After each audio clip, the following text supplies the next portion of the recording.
Salam kerahiman. Hari ini kita ketemu lagi untuk bahas topik tentang aku haus untuk sesi yang ke-7. Dan topik hari ini adalah bicara tentang misteri kematian, atau bisa disebut juga dalam keadaan sekarat ya, sebelum meninggal. Kematian adalah suatu pintu menuju kehidupan kekal. Jadi kematian itu bukan akhir dari segalanya, tapi justru awal dari semuanya. Kita mulai ya. Dalam nama Bapa dan Putra dan Roh Kudus. Amin. Suster Faustina bilang di salah satu diary-nya ya, dia bilang gini ke Tuhan, Yesus, Engkau memerintahkan aku supaya aku mau melatih diri dalam 3 tingkat kerahiman. Jadi ada 3 tingkat kerahiman. 1, karya belas kasih, yaitu melakukan apa saja yang mengungkapkan belas kasih. Jadi kita perlu melakukan apa saja ya. Yang kedua, tutur kata belas kasih. Kalau tidak bisa melakukan karya belas kasih, maka marilah kita bertutur kata yang berbelas kasih. Yang ketiga, doa belas kasih. Kalau kita nggak bisa lakukan karya belas kasih, kita nggak bisa lakukan tutur kata belas kasih, maka kita masih bisa lakukan belas kasih, yaitu dengan doa belas kasih. Karena ternyata doa itu bisa mencapai tempat-tempat atau mencapai orang-orang yang secara fisik nggak bisa kita capai. Contoh, dalam masa pandemi ini, kita kan diwajibkan atau diharuskan atau dianjurkan di rumah saja. Kurangi kegiatan, kurangi kerumunan, jangan banyak ketemu orang, jaga jarak, dan banyak hal ya yang harus kita lakukan sekarang dalam masa pandemi. Tapi nggak menutup kemungkinan untuk kita tetap berbelas kasih, yaitu dengan berdoa, doa belas kasih. Suster Faustina mencatat Yesus berkali-kali minta supaya berdoa untuk yang sekarat dan minta kerahiman untuknya. Nanti kita akan baca ya beberapa nomor di mana Yesus minta memang supaya kita berdoa buat jiwa-jiwa yang sekarat. Dan bukan berdoa saja, tapi kita juga minta supaya Tuhan memberikan kerahimannya buat mereka-mereka yang sedang sekarat. Dan saya mau ajak Bapak Ibu hari ini, selain kita berdoa buat jiwa-jiwa yang sedang sekarat, tapi juga sebagai persiapan buat kita semua juga untuk kita peroleh kematian yang bahagia, karena kita juga semua suatu hari kan akan mati ya.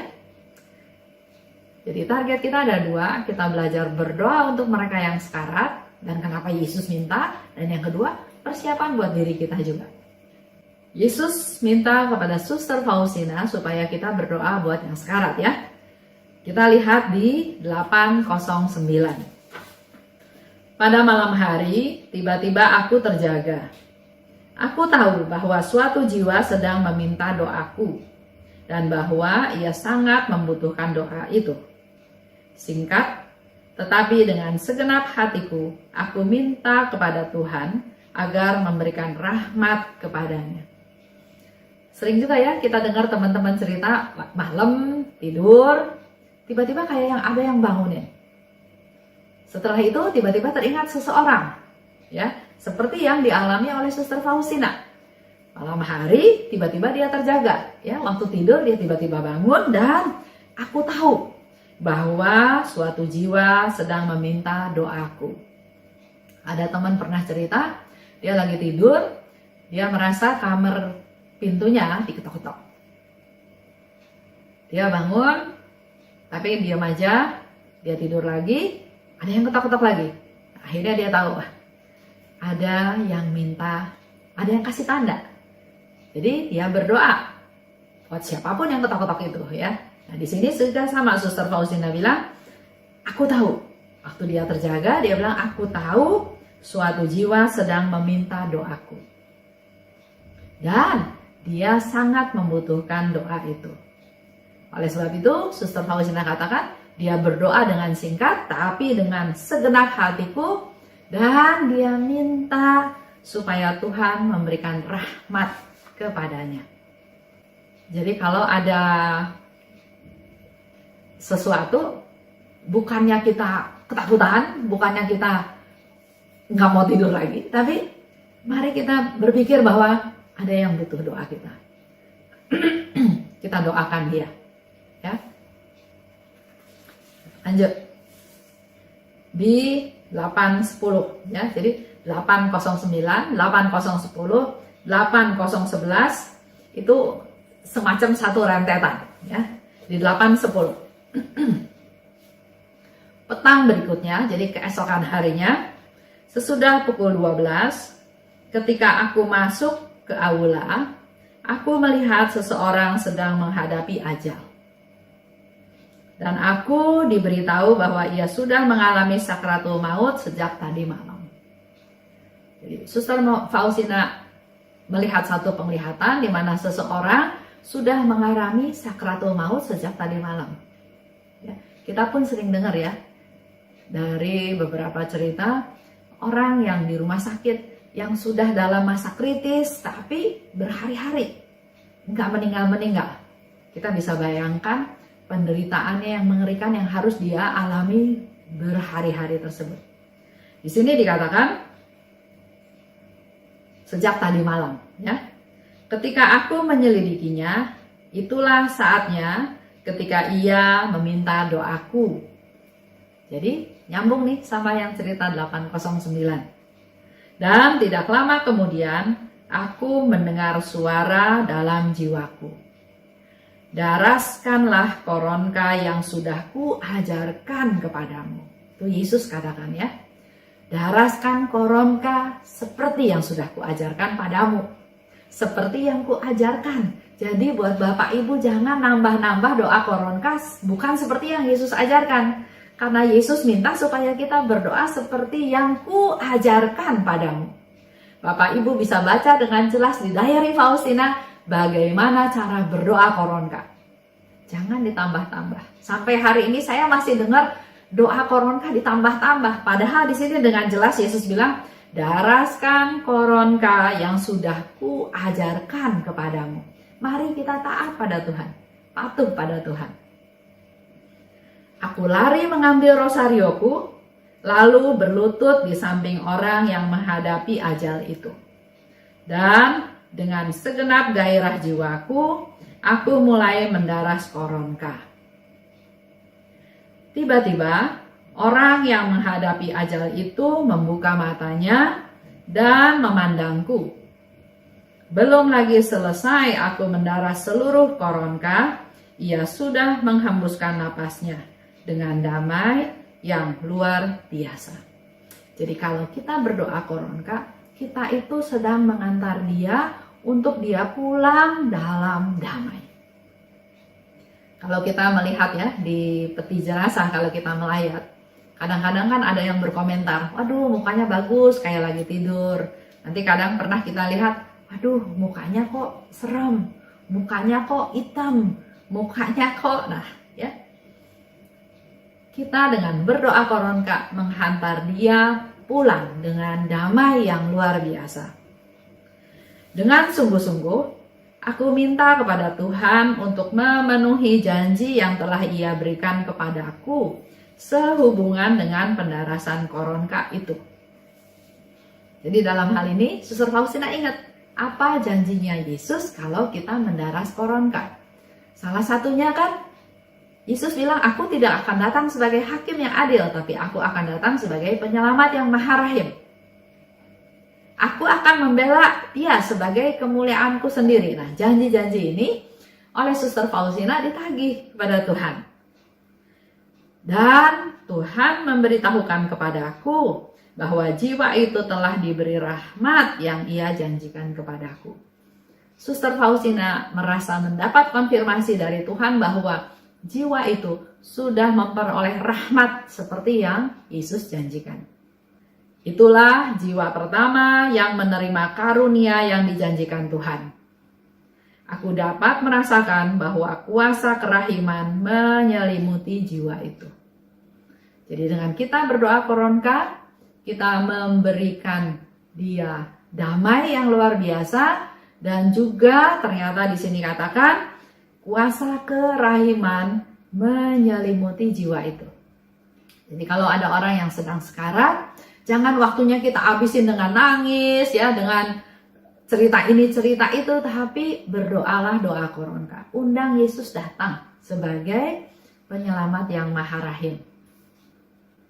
Lanjut di 8:11. Ketika aku memasuki kamar pengasinganku, aku mendengar kata-kata ini. Pada jam kematiannya, setiap orang yang mendaras koronka akan aku bela seperti kemuliaanku sendiri. Atau kalau ada orang lain yang mendaras koronka bagi orang yang sedang menghadapi ajal, dia ini akan mendapatkan indulgensi yang sama. Jadi kalau ada orang yang sekarat, ayo kita ajak dia berdoa koronka. Tapi kalau nggak bisa berdoa koronka pun, asal kita berdoa koronka, maka dia akan memperoleh indulgensi yang sama. Kalau koronka ini didaras di dekat pembaringan orang yang sedang menghadapi ajal, murka Allah akan dipadamkan dan kerahiman yang tak terselami akan meliputi jiwanya. Seperti yang tadi dikatakan oleh Suster Faustina ya, orang ini mengalami kerahiman Tuhan itu menyelimuti jiwanya. Dan lubuk kerahimanku yang mesra akan tergerak karena sengsara putraku yang memilukan. Kalau saja, nah ini yang menjadi perhatian kita pada saat ini, pada pertemuan sekarang ya. Dikatakan oleh Suster Faustina, kalau saja setiap orang menyadari betapa besarnya kerahiman Tuhan dan betapa banyaknya kita semua membutuhkan kerahiman itu, khususnya pada saat-saat yang genting itu. Jadi Suster Faustina mau ingatin kita supaya kita nih sadar, aware ya, tahu, sadar bahwa betapa besar pentingnya kerahiman Tuhan itu buat kita, buat yang sedang sekarat, buat kita juga semua butuh kerahiman Tuhan. Terutama pada saat genting itu, karena kita juga suatu hari akan mengalami saat genting itu. Saat sekarat itu kita akan alami. Dan betapa di situ dikatakan kerahiman Tuhan itu sangat dibutuhkan. Kita baca lagi di 8:34. Petang ini, aku merasakan dalam jiwaku bahwa ada orang yang membutuhkan doaku. Aku langsung mulai berdoa. Tiba-tiba dalam hati aku menyadari dan mengetahui siapa roh yang minta doaku ini. Aku berdoa sampai aku merasa damai. Dalam koronka, ada pertolongan besar bagi orang yang menghadapi ajal. Aku sering berdoa untuk wujud yang telah ku ketahui dalam hati. Aku selalu berdoa sampai aku merasakan dalam jiwaku bahwa doa itu telah bekerja. Nah ini juga suka ada yang tanya ya sama saya, Bu, doain orang itu berapa kali koronka ya? Atau doa buat yang sudah meninggal berapa kali ya? Berapa hari?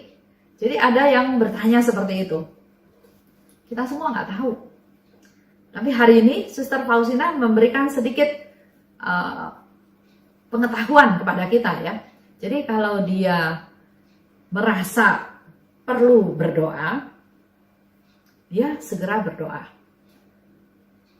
Kalau saya biasanya tiba-tiba ingat seseorang, ya udah saya berdoa. Atau pernah ya mimpi ada satu cerita mimpi di mana orang itu sudah meninggal, tapi dalam mimpi itu wajah dia bagus. Ya, saya imani dia sudah mengalami kerahiman Tuhan, dia sudah menikmati hidup kekal. Tapi ya saya berdoa buat dia. Nah, di sini dikatakan oleh Suster Faustina, dia langsung berdoa. Merasa perlu berdoa, dia berdoa. Walaupun dia nggak tahu siapa yang harus didoakan. Tapi dalam proses dia berdoa, dia bilang dia tahu bahwa siapa roh yang minta didoakan itu, ya. Dia berdoa sampai dia merasa damai. Dan itu menjadi satu konfirmasi buat Suster Faustina bahwa doanya telah bekerja. Sampai dia merasa damai. Dan di sini dikatakan dalam Koronka ada pertolongan besar bagi orang yang menghadapi ajal. Jadi Bapak Ibu jangan sungkan, jangan malu berdoa Koronka. Tawarkan, ajak doa Koronka. Kalau nggak mau, doa Koronka sendiri. Kalau nggak memungkinkan, dalam hati berdoa Koronka buat orang yang sedang sekarat tersebut. Karena dikatakan di sini, Koronka ada pertolongan besar bagi orang yang menghadapi ajal. Kita lihat lagi di 10:15. Hari ini, Suster Faustina katakan ya, aku merasakan betapa suatu jiwa yang menghadapi ajal sungguh merindukan doa-doa. Kalau kita tahu, kita bicara dunia nih ya. Kalau kita lihat laporan di TV ya, dalam hitungan 1 menit atau 1 jam, itu berapa orang yang meninggal. Apalagi dalam zaman COVID seperti sekarang ini. Ya. Hari Sabtu masuk rumah sakit, ketahuan positif, hari Minggu pagi udah meninggal. Jadi jumlah yang sekarat meninggal itu banyak sekali. Oleh sebab itu, kalau buat saya nggak usah merasakan ya, tapi mari kita rajin berdoa untuk orang yang sedang sekarat, khususnya pada jam kerahiman. Kalau di sini Suster Faustina katakan, aku merasakan betapa suatu jiwa menghadapi ajal dan sungguh butuh doa-doa. Aku berdoa sampai aku merasakan bahwa ia sudah meninggal. Oh, betapa jiwa-jiwa yang menghadapi ajal sungguh memerlukan doa. Jiwa-jiwa yang menghadapi ajal sungguh memerlukan doa. Kalau kita berdoa buat jiwa-jiwa yang menghadapi ajal, berdoa buat siapa saja seperti Suster Faustina juga tergerak berdoa, maka doa-doa kita bisa membantu mereka untuk menyiapkan diri untuk kembali ke rumah Tuhan. Oh Yesus, ilhamilah jiwa-jiwa untuk sering berdoa bagi orang-orang yang menghadapi ajal. Itu yang Suster Faustina minta pada Yesus, supaya mengilhami kita-kita, khususnya para devosan, supaya lebih rajin lagi berdoa untuk mereka yang sekarat. Kita baca lagi, 1797. 1797. Hari ini, Tuhan datang kepadaku dan berkata. Jadi Yesus ya yang mengatakan sesuatu kepada Suster Faustina. Putriku, bantulah aku menyelamatkan jiwa-jiwa. Jadi Yesus datang pada Suster Faustina untuk minta Faustina membantu Yesus untuk menyelamatkan jiwa-jiwa. Kalau lihat dari diary Faustina ya, nomor 1797 itu udah yang terakhir. Pada saat Suster Faustina semakin parah sakitnya, tapi Yesus masih peduli pada jiwa-jiwa kita manusia yang berdosa. Sehingga Yesus masih minta pada Suster Faustina untuk bantulah aku menyelamatkan jiwa-jiwa. Pergilah kepada seorang berdosa yang sedang menghadapi ajal. Suster Faustina diminta oleh Yesus untuk pergi kepada seorang yang berdosa yang sedang menghadapi ajal. Dalam hal ini Yesus tetap nggak mau kehilangan mereka yang berdosa. Jadi walaupun Suster Faustina dalam keadaan sakit, dia tetap minta, bantulah aku menyelamatkan jiwa tersebut. Nah ini yang terjadi di location ya. Dan teruslah mendaras Koronka. Jadi Yesus pun ingatkan Suster Faustina berkali-kali untuk terus mendaras Koronka. Dengan cara ini, engkau akan memperoleh baginya pengharapan akan kerahimanku.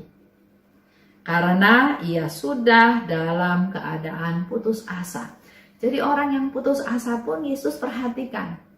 Karena dia sudah putus asa, maka dia minta Suster Faustina menolong Yesus untuk menyelamatkan jiwa-jiwa ini dengan mendaraskan koronka.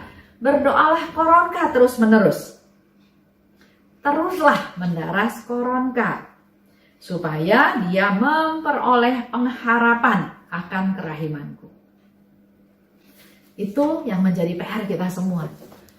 Dengan situasi pandemi seperti sekarang ini, semakin banyak orang yang sepertinya kehilangan harapan. Semakin putus asa, banyak mengambil jalan singkat. Nggak percaya lagi bahwa Tuhan itu baik. Ini PR kita, ini tugas kita. Mari kita berdoa buat yang sekarat, supaya mereka tetap memperoleh pengharapan akan kerahiman Tuhan. Menyesal atas segala dosanya, percaya kerahiman Tuhan itu luar biasa, dan dengan kita berdoa koronka, kita mengundang Yesus untuk datang sebagai penyelamatnya yang maha rahim. Itulah yang kita bahas hari ini ya, tentang jiwa-jiwa yang sekarat. Yesus butuh bantuan kita, butuh doa kita, berdoa untuk mereka yang sedang sekarat. Dan tadi dikatakan juga ini persiapan untuk kita juga nanti mengalami suatu kematian yang membahagiakan. Karena tadi dikatakan kematian itu bukan game over, bukan selesai, tapi justru adalah awal dari semuanya. Itu aja untuk hari ini. Dalam nama Bapa dan Putra dan Roh Kudus. Amin. Salam kerahiman.